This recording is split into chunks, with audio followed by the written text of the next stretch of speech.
नमस्ते।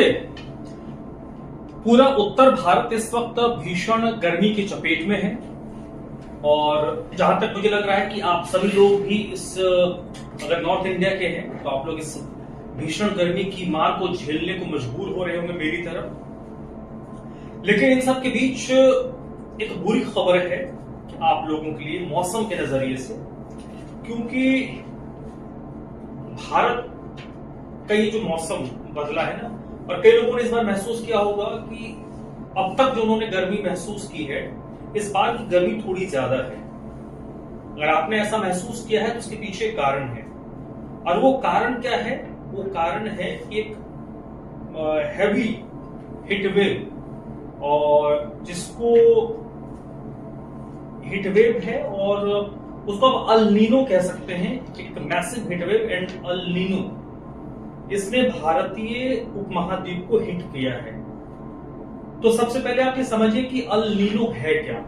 देखिए, El Nino एक मौसमी घटनाक्रम है जो प्रशांत महासागर पैसिफिक ओशन से उठता है, और इसमें मध्य और पूर्वी प्रशांत महासागर में समुद्र की जो सतह है उसका तापमान सामान्य से अधिक हो जाता है, और ये फिर ऊपर की तरफ उठता है, और जब ये ऊपर की तरफ उठता है, फैलता है, तब ये दुनिया भर के जो मौसम है उसको ये इफेक्ट करता है, असर डालता है।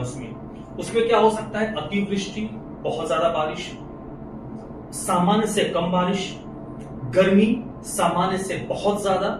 तो ये जो स्थिति बनी है ना, ये मैसिव हीटवेव और अल नीनो जो भारतीय महाद्वीप को हिट किया है, ये एक स्थिति भारत में इस बार बनी है।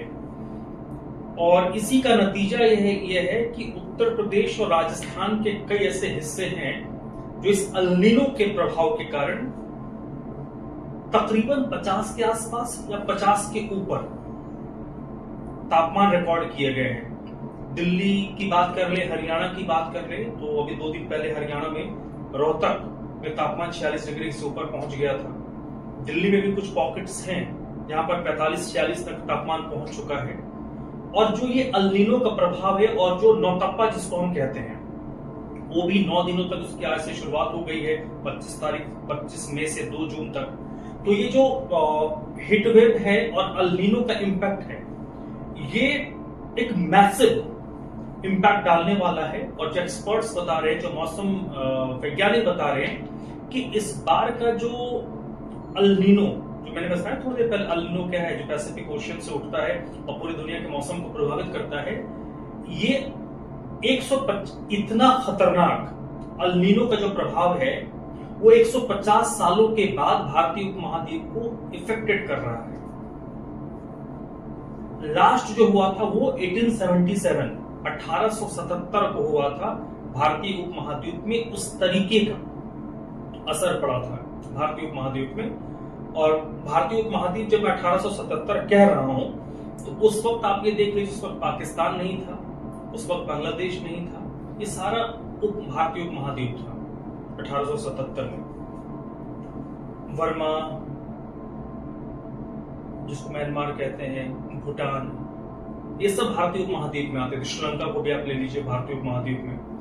तो जब 1877 में ये अल नीनो, हालांकि अल नीनो, आपने, अगर आप मौसम से जुड़े हुए हैं और आपको जानकारी होगी, अल नीनो आप हमेशा सुनते होंगे, लेकिन इस बार जो हीट वेव है, अल नीनो का जो प्रभाव है वो इतना मैसिव है कि 150 साल पहले इतना खतरनाक आया था, जो 1877 में आया था, और अब उसी तरीके का ये 2026 में आया है, लगभग 150 साल के बाद। बड़ी बात यह है कि 1877 में जब ये आया था तो it killed 50 million people. 50 million, 1 million में 10 लाख होते हैं, तो 50 मिलियन का मतलब 5 करोड़ लोग। 1877 में अल नीनो के प्रभाव के कारण 5 करोड़ लोगों की जान गई थी।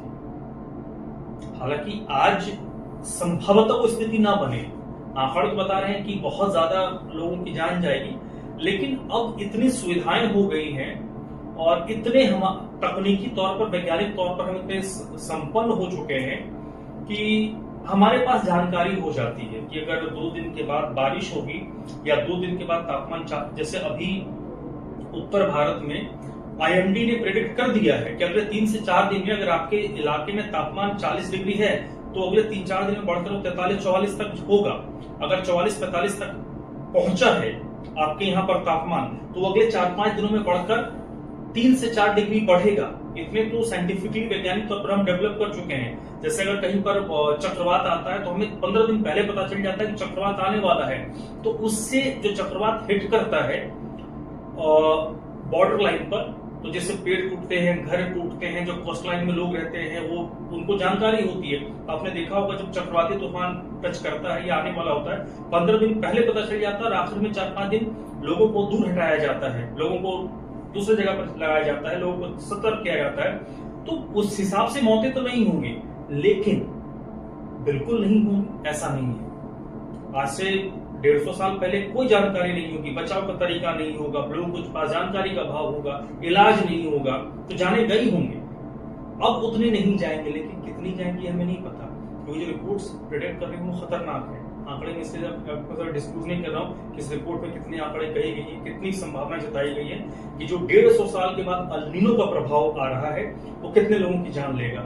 इसलिए जो आईएमडी और आपका जिला प्रशासन, राज्य सरकार और जो स्वास्थ्य विभाग आपको कहता है, जो गाइडलाइंस देता है, हाथ जोड़कर विनती है कि उन गाइडलाइंस का पालन कीजिए, क्योंकि आने वाले 4-5 दिनों यानी सप्ताह 10 दिन तक मौसम बहुत खराब रहने वाला है गर्मी के नजरिए से।